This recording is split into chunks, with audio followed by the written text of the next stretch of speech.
Silakan Fasya masuk. Fasya, ibu panggil kamu itu bukan untuk memarahi ya. Ibu ingin ngobrol dengan kamu karena akhir-akhir ini guru-guru itu sering melihat kamu tuh terlihat murung, sedih dan melamun.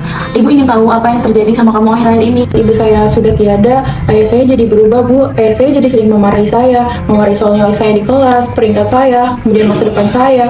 Saya tahu ayah saya menyayangi saya, cuman bukan begitu Bu caranya. Menurut saya itu cara yang salah, jadi membuat saya merenung di kelas terus Bu. Jadi kamu merasa takut dan tertekan karena tuntutan ayah kamu semakin besar ya, apalagi setelah ibu kamu tiada. Betul begitu, Fasya?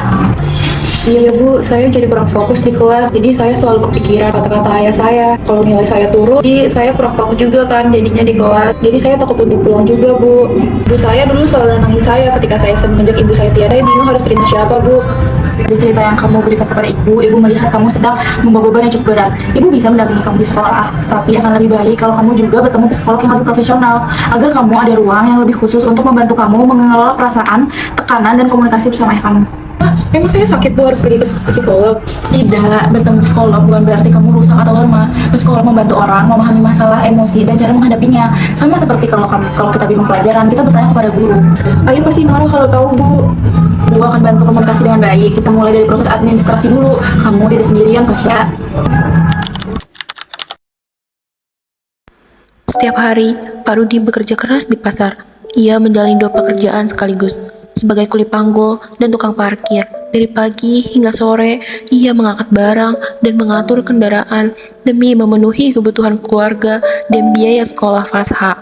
Di balik kerja keras dan sikap tegasnya, ada ketakutan yang jarang ia ungkapkan. Ia takut Fasha mengalami kesulitan di dalam hidup dan gagal meraih masa depan yang lebih baik. Karena itulah Pak Rudi terus berjuang, berharap pengorbanannya hari ini dapat menjadi jalan bagi kesuksesan anaknya di masa yang akan datang.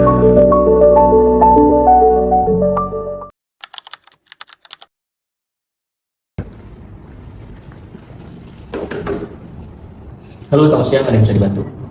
Saya di sini disuruh Bu Nisa, katanya untuk daftar konsultasi psikolog. Baik, namanya siapa ya? Nama saya Fasha Bila.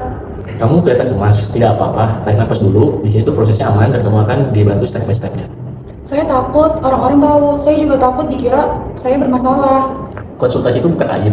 Banyak orang yang datang bukan karena lemah, tapi karena mereka tuh cukup berani untuk mencari bantuan. Data kamu juga diproses sesuai aturan layanan.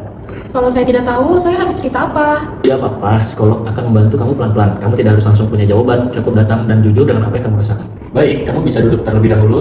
Selanjutnya kamu mengisi data diri kamu. Kalau ada yang bingung, kamu bisa tanya sama saya. Dan kamu sudah melakukan langkah yang terbaik hari ini. Baik, terima kasih. Saya menjadi sedikit lebih tenang.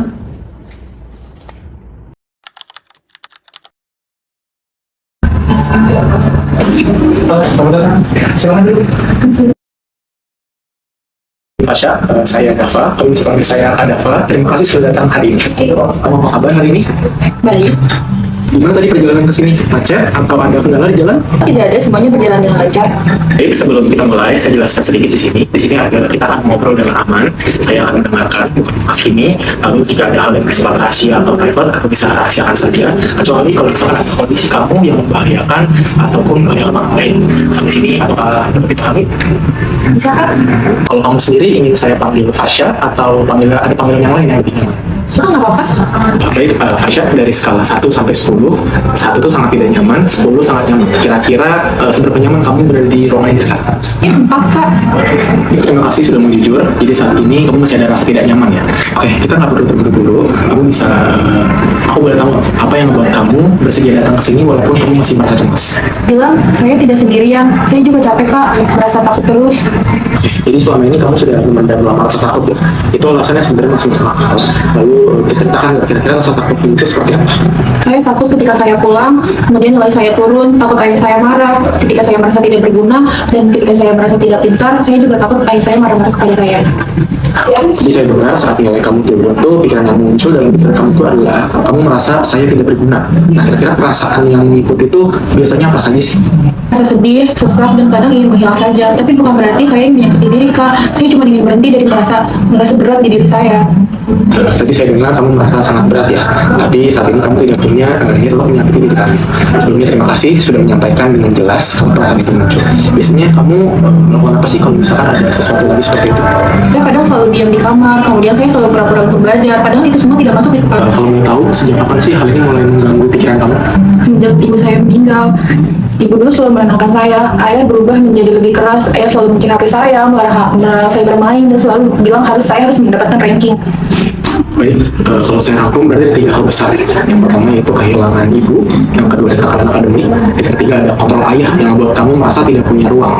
Apakah pengumuman itu sesuai? Itu yang saya rasakan. Oke, baik. Kalau kita ingin menentukan tujuan konseling, menurut Fasya sendiri, kira-kira apa sih yang paling ingin diubah terlebih dahulu? Saya ingin bisa saya belajar tanpa rasa takut. Saya juga ingin ayah saya mengerti kalau saya ini tertekan. Oke, baik. Kita buat tujuan yang konkret. Yang pertama kita akan membantu Fasya. Pertama dalam mengelola cemasnya saat belajar. Yang kedua baru Fasya akan menyampaikan perasaannya ke ayah. Bagaimana sih dengan cara yang aman artinya. Terus yang ketiga kita membuat rencana akademik yang realistis. Pastinya bukan berdasarkan takut. Kalau menurut kamu bagaimana? Saya setuju, Kak. Oke, baik. Untuk langkah awal minggu ini, saya minta Fasya pertama untuk mencoba buat jurnal singkat terlebih dahulu. Tulis 3 bagian tentang situasi atau pikiran yang muncul, dan juga perasaannya. Misalnya, hari ini mau belajar matematika. Terus kalau punya pikiran kayak nanti ayah marah, atau nggak ada perasaan kayak hari ini cemas nih 8/10. Ntar kamu bisa tulis aja di jurnal yang kamu buat, misalkan kamu. Nanti kita lihat polanya secara bersama. Bisa kamu lakukan? Tapi saya akan melakukan, Kak.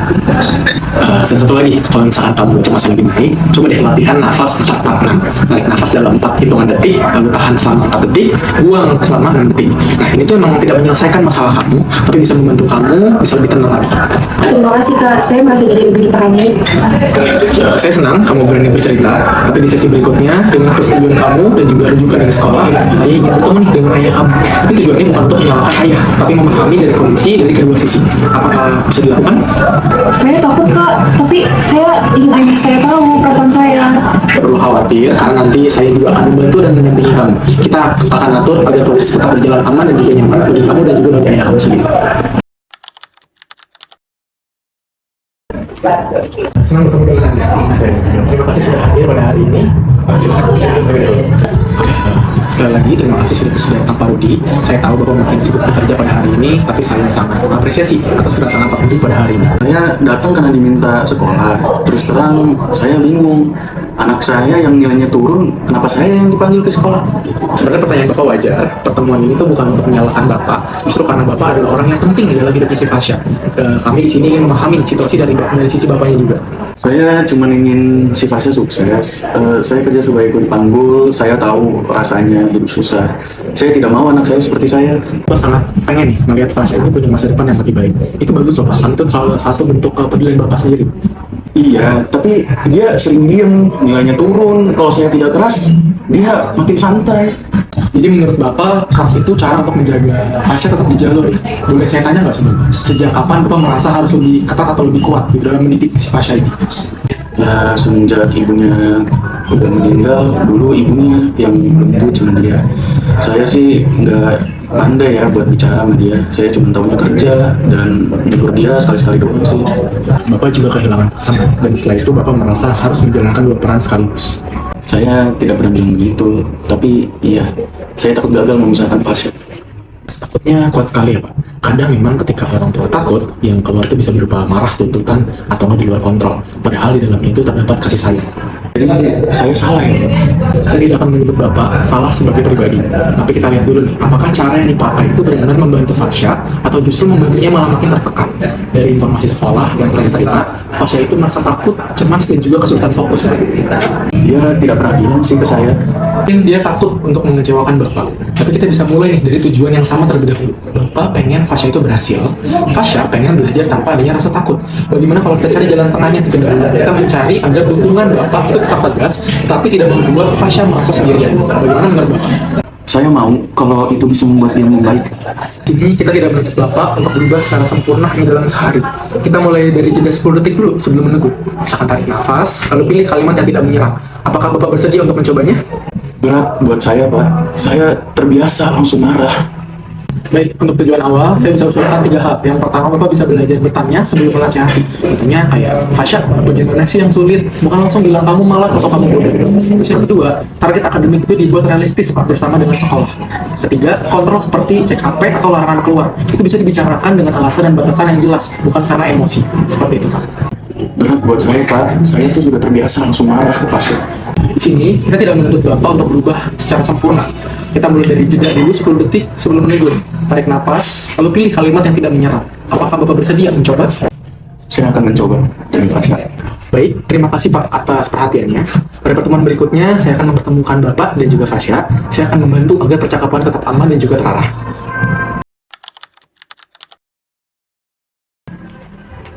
Terima kasih Pak Rudi sudah datang hari ini.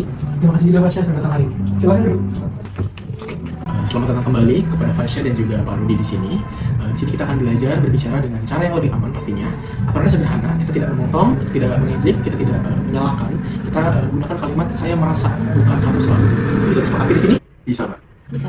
Baik Fasya, kamu boleh mulai dulu dengan satu kalimat. Saya merasa atau ketika dan saya membutuhkan. Bisa dimulai? Saya merasa takut ketika ayah marah soal nilai saya. Saya tahu ayah ingin saya sukses, tapi saya juga membutuhkan ayah yang selalu mendengarkan saya terlebih dahulu, kemudian memarahi saya. Oke, Pak Rudi, sebelum merespon, coba ulangi inti yang Bapak dengar dari cerita Fasya tadi apa? Fasya merasa takut kalau saya marah soal nilai. Dia ingin saya mendengarkan dulu. Dari Fasya sendiri, apakah rangkuman yang ayah sampaikan itu sudah sesuai? Iya kan, sudah sesuai. Baik, sekarang Pak Rudi, Bapak boleh menyampaikan perasaan Bapak dengan format yang sama. Saya merasa takut Pak, kalau nilai si Fasya bisa turun. Saya takut kalau misalnya dia punya masa depan yang seperti saya. Saya membutuhkan kamu tetap serius sekolah. Oke, dari Fasya sendiri, kamu bisa ulangi nggak inti yang kamu dengar itu seperti apa? Ayah saya takut saya susah seperti ayah. Ayah ingin saya serius sekolah. Oke, bagus. Kalian berdua sudah saling memahami gambaran besar itu seperti apa. Sekarang kita lihat, kalian berdua itu sama-sama takut. Fasya sendiri takut dimarahi dan tidak cukup baik. Bapak sendiri itu takut gagal dalam mendidik si Fasya. Dan makanya Bapak pengen biar Fasya ini tidak hidup susah seperti Bapak. Nah, masalahnya bukan karena tidak ada yang sayang, tapi cara menyampaikannya membuat kalian itu yang saling menjauh satu sama lain. Aku kangen ibu ya. Kalau ayah lagi marah, aku jadi keinget ibu yang dulu selalu nenangin aku. Ayah sudah mengerti Fas. Ayah tidak tahu cara ngomongnya. Selama ini, dikira ayah keras ke kamu untuk bisa membuat kamu kuat. Aku gak butuh ayah berhenti peduli sama aku. Aku cuma butuh ayah percaya sama aku kalau aku sedang berusaha. Maafin ayah Fas. Ayah selalu bikin kamu takut. Ini momen yang penting. Sekarang kita masuk ke dalam intervensi konkret. Saya akan membantu kalian membuat kesepakatan kecil nih yang bisa kalian lakukan di rumah. Setuju Pak. Saya juga setuju. Untuk kesepakatan yang pertama, di sini setiap malam minggu untuk Fasya dan juga Ayah punya waktu bicara selama 20 menit tanpa HP. Lalu isinya bukan hanya nilai, tapi juga perasaan dan rencana minggu depan. Lalu untuk kesepakatan yang kedua, kalau misalkan nilai Fasya itu turun, Ayah bertanya dulu, bagaimana sih yang sulit dan bantuan apa sih yang kamu butuhkan? Ayah menunda dulu marahnya minimal 10 detik saja.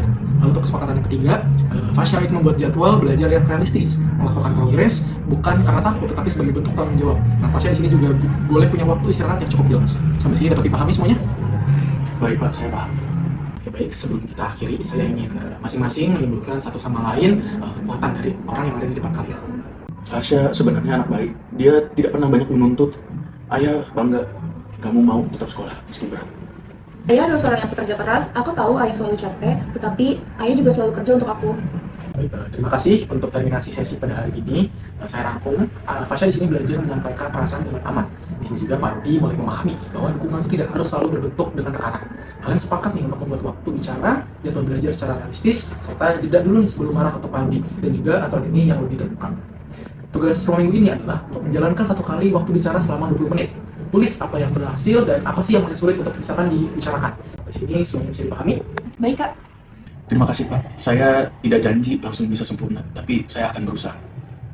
Itu sudah awal yang baik. Pak Rudi dan juga Fasya, perubahan keluarga memang dimulai dari langkah yang kecil dan dilakukan secara konsisten.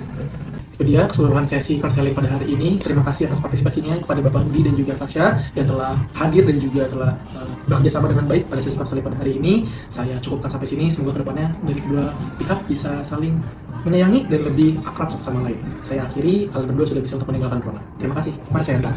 Terima kasih Pak. Terima kasih Fasya. Semoga lebih baik lagi dari sekolahnya dan bagi nilai yang terbaik. Terima kasih Kak. Terima kasih semua.